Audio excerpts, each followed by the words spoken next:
If you have watched The Iron Giant, you already know this is not just an animated movie. It is one of those films that quietly becomes part of you. You remember the feeling more than the plot, the warmth, the ache, the lump in your throat that shows up out of nowhere. And the best part is that it earns every single emotion without begging for it. It just tells the story with so much heart and sincerity that you end up caring like these characters are real people you grew up with. If you are into movies that hit you in the feelings and still leave you inspired, like and subscribe, because I drop reviews like this all the time. What makes The Iron Giant so special is how simple the setup is and how deep the payoff becomes.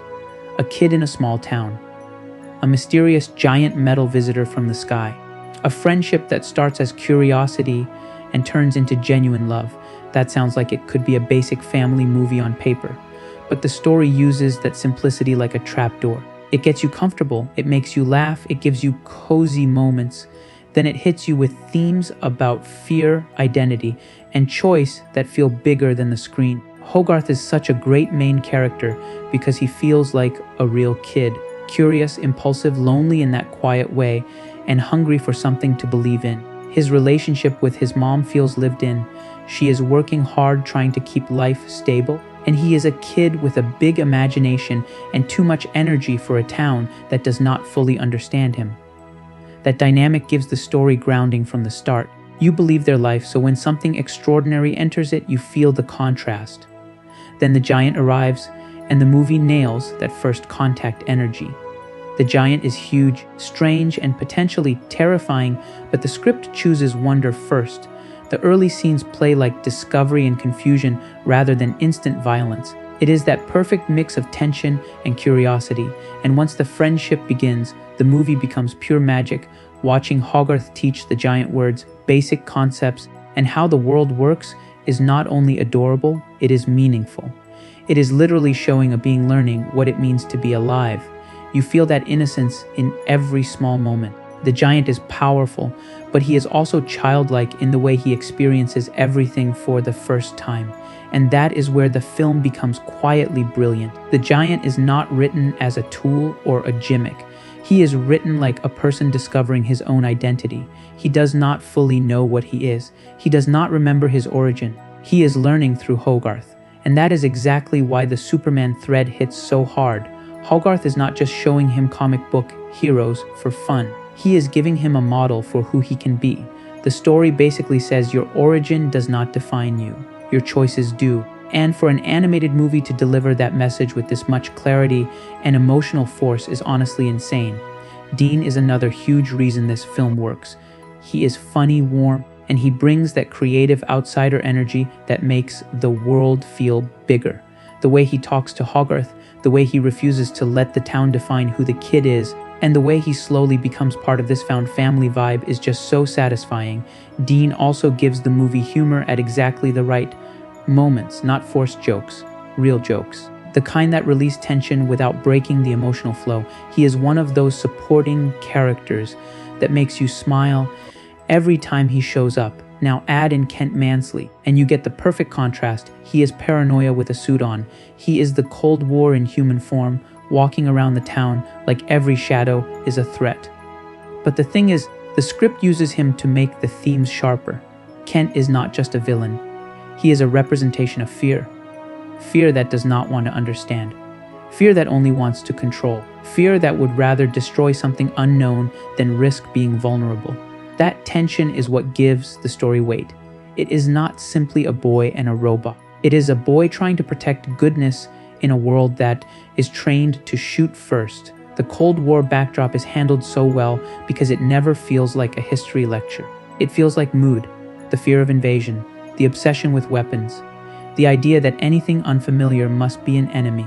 The film uses that atmosphere to make the giant's existence feel dangerous in a way that has nothing to do with the giant's heart and everything to do with human panic. And that is so real. The scariest thing in the movie is not the giant.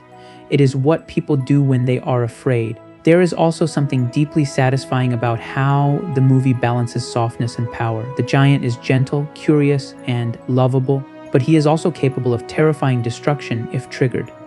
The "I am not a gun" moments hit because they are not just lines. They are identity statements. The story is literally wrestling with the idea of being built for violence while wanting to be good. That is a theme that adults feel too. It is about impulse.